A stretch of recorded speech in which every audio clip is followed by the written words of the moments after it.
Good morning, humans and so forth. 4 a.m. is technically morning, and that's roughly what it is right now. Anyhow, I'm reviewing the book And We Stay by Jenny Hubbard.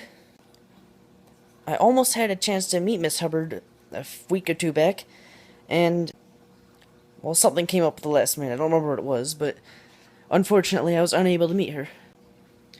And We Stay is the story of a 17-year-old living in 1994 through 1995 named Emily Beam, who, before the novel starts, witnesses the suicide of her boyfriend.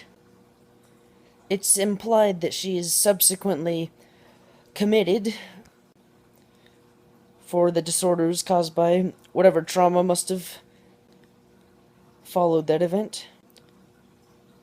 So, as so many of us do, she handled her woes by writing poetry.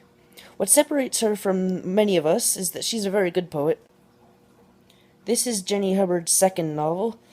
I will say I enjoyed her first, Paper Covers Rock, a bit more, but this was still pretty good. It was more or less in the same vein. But Emily Beam read a lot of Emily Dickinson's poetry, and during the story lived near the home of Emily Dickinson, or the former home, at the Amherst School for Girls in Massachusetts. One thing I really liked about this one, though, was the poetic use of language, the beautiful writing, and the clever metaphors that popped up not too often, but quite often, but not so much to make it unbearable, that is. The flashbacks to Paul, her boyfriend, and Emily, and the various interactions they had with one another were really enjoyable, very interesting on a philosophical level, but at the same time they're quite heartbreaking, and I really admired that. However, I did think this was a bit similar to her first novel, only instead of a chap going to an all-boys school, it was a lady going to an all-girls school.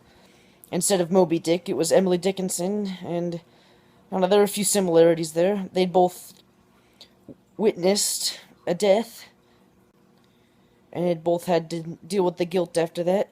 So they're a little similar. They weren't the exact same story. They weren't like some of these rip-offs you see, but overall, yes, this was a very enjoyable book. The characters, while I didn't agree with everything Emily did, Emily Beam, that is, not Emily Dickinson, she seemed very real. That's what I remember about Paper Covers Rock as well, was that the author did not try to make them seem perfect. She tried to make them seem real, and at that she succeeded both times.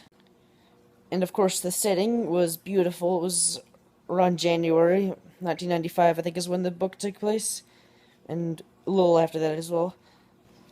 The descriptions of the snow in the campus courtyard and those areas was really fun to read. I like reading about imagery. So, And We Stay is somewhat on the sad side. It's not completely despairing or anything.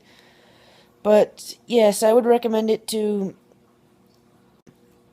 people who enjoy literary young adult fiction. It is what I refer to as a trauma aftermath story, so if you don't mind those, it was very well written, very good. I overall enjoyed it, and there's a quote that I like from it, which I'm getting it from memory, so it's probably not verbatim, but it says, "You don't advertise where you are from, you advertise where you've been." And I think that's a really good quote, and I might steal it, although I've just made it public, more public. Anyway, I'm running on coffee right now. As I said, it's 4 a.m. It's more like 4:30 now, with all these cuts and edits. And, yeah, I've been up all night, actually. I tend to do that. And I work today in the afternoon. So anyway, hope you're all doing well. Love you. Bye.